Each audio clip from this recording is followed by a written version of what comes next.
Hi hello welcome back to Kavya Sagar YouTube channel. ನಾನು ನಿಮ್ಮ ಕಾವ್ಯ. ಈ ವ್ಲಾಗ್ನ ನಾನು ಅತ್ತೆ ಮನೆಯಿಂದ ಸ್ಟಾರ್ಟ್ ಮಾಡ್ತಾ ಇದ್ದೀನಿ. ಹೋದ ವ್ಲಾಗಲ್ಲಿ ನೋಡಿದ್ರಿ, ಅಮ್ಮ ಮನೆಯಿಂದ ಸಂಜೆ ಅತ್ತೆ ಮನೆಗೆ ಬಂದಿದ್ದೆ. ನನಗೆ ವ್ಲಾಗ್ನ ಕಂಟಿನ್ಯೂ ಮಾಡೋಕ್ಕಾಗಲಿಲ್ಲ. ಬಂದ ತಕ್ಷಣ ಊಟ ಮಾಡಿ ಮಲ್ಕೊಬಿಟ್ಟೆ. ಅದರಿಂದ ಮುಂದಕ್ಕೆ ನಾನು ಕಂಟಿನ್ಯೂ ಮಾಡಲಿಲ್ಲ. ಇದು ನೆಕ್ಸ್ಟ್ ಡೇ ವ್ಲಾಗ್ ಆಗಿರುತ್ತೆ. ನೀವು ನೋಡ್ತಾ ಇರ್ಬೋದು ನಾನು ಎಷ್ಟು ಬೇಗ ಎದ್ದಿದ್ದೀನಿ ಅಂತ. ಯಾಕೆ ಅಂತ ಹೇಳಿದ್ರೆ ನೆನ್ನೆ ನೈಟ್ ಬೇಗ ಮಲಗಿದ್ದೆ ಅಲ್ವಾ, ಸೊ ಹಾಗಾಗಿ ಬೆಳಗ್ಗೆ ನಿದ್ದೆ ಬರಲಿಲ್ಲ. ತುಂಬಾ ಬೇಗ ಎದ್ದೆ. ಬೆಳಗ್ಗೆ ಕೂಡ ಆಗಿರಲಿಲ್ಲ, ಇನ್ನೂ ಕತ್ಲೆ ಆಗಿತ್ತು. ಆದರೆ ತುಂಬಾ ಚಳಿ ಇತ್ತು. ಎಲ್ಲರೂ ಅನ್ಕೋಬಹುದು ಬೆಂಗಳೂರಲ್ಲಾದರೆ ಅಷ್ಟೋ ತನಕ ಮಲಗ್ತಾರೆ, ಆದರೆ ನೋಡಿ ಅತ್ತೆ ಮನೆಯಲ್ಲಿ ಬೇಗ ಎದ್ದಿದ್ದಾರೆ ಅಂತ. ಹಾಗೇನೂ ಇಲ್ಲ, ನಮ್ಮ ಅತ್ತೆ ಮನೆಯಲ್ಲೂ ಕೂಡ ನಾನು ಲೇಟಾಗಿ ಎದ್ದೊಳೋದು. ನೈಟ್ ಬೇಗ ಮಲಗಿದ್ದೆ ಅಂತ ಹೇಳಿ ಬೆಳಗ್ಗೆ ಬೇಗ ಎದ್ದಿದ್ದೀನಿ ಅಷ್ಟೇ. ಇಲ್ಲೂ ಕೂಡ 7 ಗಂಟೆ 7:30ವರೆಗೂ ಕೂಡ ಮಲಗ್ತೀನಿ. ಇವತ್ತೇ ಫಸ್ಟ್ ಇಷ್ಟು ಬೇಗ ಎದ್ದಿರೋದು. ಊರಲ್ಲಿ ಏನಾದ್ರು ಇದ್ದರೆ ಬೆಳಗ್ಗೆ ಎದ್ದ ತಕ್ಷಣ ಫಸ್ಟ್ ನನ್ನ ಗಮನ ಹೋಗೋದೇ ಕಾಫಿ ಕಡೆಗೆ. ಏಕೆಂದರೆ ಚಳಿ ಸ್ವಲ್ಪ ಜಾಸ್ತಿ ಇರುತ್ತೆ ಅಲ್ವಾ, ಹಾಗಾಗಿ ಎದ್ದ ತಕ್ಷಣ ಒಂದು ಲೋಟ ಕಾಫಿ ಕುಡಿದು ಆಮೇಲೆ ಕೆಲಸನ ಸ್ಟಾರ್ಟ್ ಮಾಡ್ತೀನಿ.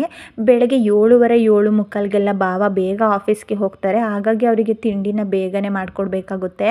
ನಾನು ಎದ್ದೊಳೋದ್ರೊಳಗಡೆನೆ ನಮ್ಮ ಅತ್ತೆ ಎದ್ದು ಪಲ್ಯನೆಲ್ಲ ಮಾಡಿದ್ರು. ನಾನು ಬರೀ ಎದ್ದು ಚಪಾತಿನ ಅರ್ದು ಬೇಯಿಸಿ ಕೊಟ್ಟೆ ಅಷ್ಟೇ. ಭಾವಂಗೆ ತಿಂಡಿನ ಹಾಕ್ಕೊಟ್ಟು ಹಾಗೆ ಏನೇನೆಲ್ಲ ಕೆಲಸ ಇದೆ ಆ ಕೆಲಸನೆಲ್ಲ ಮುಗಿಸಿ ಮನೆಯೆಲ್ಲ ಕ್ಲೀನ್ ಮಾಡಿ, ಸ್ವಲ್ಪ ಪಾತ್ರೆ ಜಾಸ್ತಿ ಇತ್ತು ಆ ಪಾತ್ರೆನೆಲ್ಲ ಬೆಳಗಿಟ್ಟು ಮನೆ ಕೆಲಸನೆಲ್ಲ ಮುಗಿಸ್ಕೊಂಡೆ.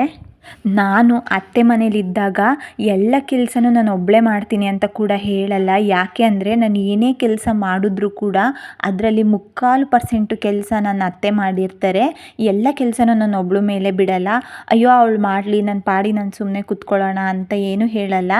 ಎಲ್ಲ ಕೆಲಸನೂ ಮಾಡಿಕೊಡ್ತಾರೆ. ಹಾಗಾಗಿ ನಾನು ಊರಲ್ಲಿ ತುಂಬ ಬೇಗನೆ ಕೆಲಸ ಮುಗಿಸ್ಕೊತೀನಿ. ಅದಾದಮೇಲೆ ಬರೀ ಕೂತ್ಕೊಂಡು ಪಳ್ಳೊಡಿಯೋದೆ. ನಾನು ಬೆಂಗಳೂರಲ್ಲಿದ್ದರೆ ತಿಂಡಿ ತಿನ್ನೋದು 10 ಗಂಟೆ 11 ಗಂಟೆ 12 ಗಂಟೆ ಹೀಗೆ ಟೈಮಿಂಗ್ಸೇ ಇರೋದಿಲ್ಲ. ಆದರೆ ಊರಲ್ಲಿದ್ದಾಗ 9 ಗಂಟೆ ಒಳಗಡೆ ಎಲ್ಲರದು ತಿಂಡಿ ಆಗೋಗಿರುತ್ತೆ. ನಾನೇ ಲಾಸ್ಟ್ 9 ಗಂಟೆನೇ ಹೈಯೆಸ್ಟು, ನಾನೇ ಲಾಸ್ಟ್ ಆಗಿರ್ತೀನಿ. ನಾನು ತಿಂಡಿ ತಿಂದು ಮುಗಿಸಿದ್ರೆ ಮನೇಲಿ ಎಲ್ಲರದು ತಿಂಡಿ ಆಯಿತು ಅಂತ. ತಿಂಡಿ ತಿಂದಾದಮೇಲೆ ಅತ್ತೆ ಬಾ ಇಲ್ಲೇ ಹೊಲದ ಹತ್ರ ಹೋಗಿ ಎಳ್ನೀರು ಕುಡ್ಕೊಂಬರೋಣ, ಮಾವ ಅಲ್ಲಿ ಎಳ್ನೀರನ್ನ ಕೆಡಿಸ್ತಿದ್ದಾರೆ ಅಂತ ಹೇಳಿದ್ರು. ಅದಕ್ಕೆ ಹೊಲದ ಹತ್ರ ಬಂದ್ವಿ. ನಮ್ಮ ತೋಟದಲ್ಲೇ ಎಳ್ನೀರನ್ನ ಕೆಡಿಸ್ತಿದ್ರು. ಹೊಲ ಏನು ತುಂಬ ದೂರ ಇಲ್ಲ, ನಮ್ಮ ಮನೆಯಿಂದ ಒಂದು 200 ಮೀಟರ್ ದೂರ ಇದೆ ಅಷ್ಟೇ. ಹಾಗೆ ನಡ್ಕೊಂಡು ಬಂದ್ವಿ. ಆದರೆ ತುಂಬಾ ಬಿಸಿಲು. ಎಷ್ಟು ಬಿಸಿಲು ಅಂದರೆ ಕಣ್ಣೆತ್ತಿ ಕೂಡ ಮೇಲೆ ನೋಡೋಕ್ಕಾಗಲ್ಲ, ಅಷ್ಟು ಬಿಸಿಲು ಇತ್ತು. ಹಾಗಾಗಿ ತಲೆ ಮೇಲೆ ಟವಲ್ ಹಾಕ್ಕೊಂಡು ಹೊಲದ ಹತ್ರ ಬಂದ್ವಿ. ಇಲ್ಲಿ ಕಾಯಿ ಮತ್ತು ಎಳ್ನೀರು ಎರಡನ್ನೂ ಕೂಡ ಕೆಡುತ್ತಿದ್ರು. ಅತ್ತೆ ಕಾಯಿ ಅಂಥವನ್ನ ಎತ್ತಿ ಸೈಡ್ಗೆ ಹಾಕ್ತಾಯಿದ್ರು. ನಾನು ಚಿಕ್ಕ ಹುಡುಗಿಲಿದ್ದಾಗ ಎಳ್ನೀರನ್ನ ಕೆಡೋದನ್ನ ನೋಡಿದ್ದೆ. ಆವಾಗ ಕಾಲಿಗೆ ಒಂಥರ ಹಗ್ಗನ ಹಾಕ್ಕೊಂಡು ಮರನ ಹತ್ತಿ ಕೆಡುತ್ತಿದ್ರು. ಆದರೆ ಇವಾಗ ಹಾಗಲ್ಲ, ಎಳ್ನೀರನ್ನ ಕೆಡೋದಕ್ಕೂ ಕೂಡ ಮಿಷಿನ್ ಬಂದಿದೆ. ಹಾಗೆ ಅವರು ಎಳ್ನೀರನ್ನ ಕೆಡೋದನ್ನ ನೋಡಿಕೊಂಡು ಅಲ್ಲೇ ಸ್ವಲ್ಪ ಹೊತ್ತು ಕೂತಿದ್ದೆ. ತೋಟದೊಳಗಿರೋದ್ರಿಂದ ಅಷ್ಟು ಬಿಸಿಲು ಅಂತ ಏನು ಅನ್ನಿಸ್ಲಿಲ್ಲ, ಹಾಗಾಗಿ ಅಲ್ಲೇ ಸುಮ್ಮನೆ ಕೂತಿದ್ದೆ. ಅಷ್ಟರೊಳಗಡೆ ಮಾವ ಬಂದರು. ಮಾವ ಬಂದು ನನಗೆ ಅತ್ತೆಗೆ ಎಳ್ನೀರನ್ನ ಕೊಚ್ಕೊಟ್ರು. ಕುಡಿದು ನನಗೆ ಎಳ್ನೀರು ಕುಡಿಯೋದ್ರಿಗಿಂತ ಅದರೊಳಗಡೆ ಇರೋ ಕಾಯಿನ ತಿನ್ನೋಕ್ಕೆ ತುಂಬ ಇಷ್ಟ ಆಗುತ್ತೆ. ಹಾಗಾಗಿ ಅದನ್ನು ಕೂಡ ತಿಂದ್ಕೊಂಡೆ.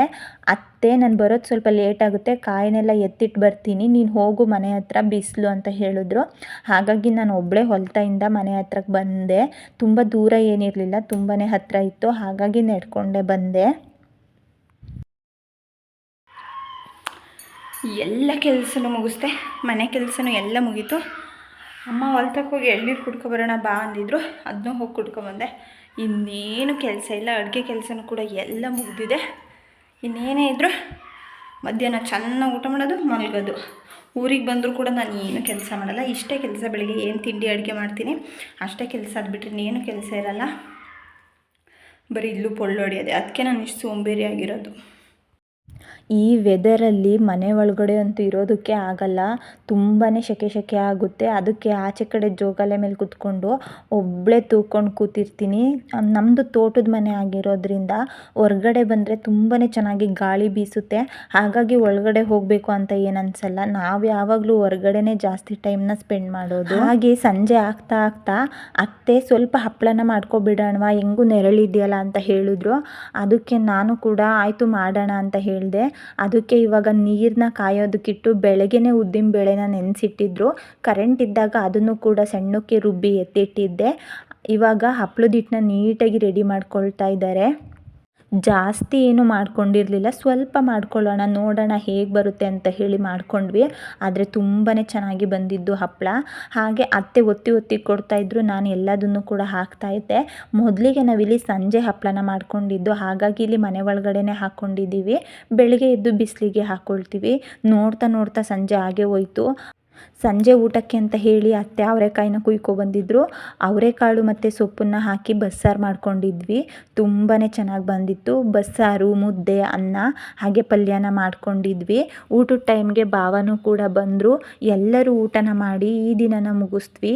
ಈ ವ್ಲಾಗ್ ನಿಮಗೆ ಇಷ್ಟ ಆಗಿದ್ದರೆ ಲೈಕ್ ಮಾಡಿ, ಕಮೆಂಟ್ ಮಾಡಿ, ಹಾಗೆ ನನ್ನ ಯೂಟ್ಯೂಬ್ ಚಾನಲ್ನ ಸಬ್ಸ್ಕ್ರೈಬ್ ಮಾಡಿ. Thank you all, lots of love.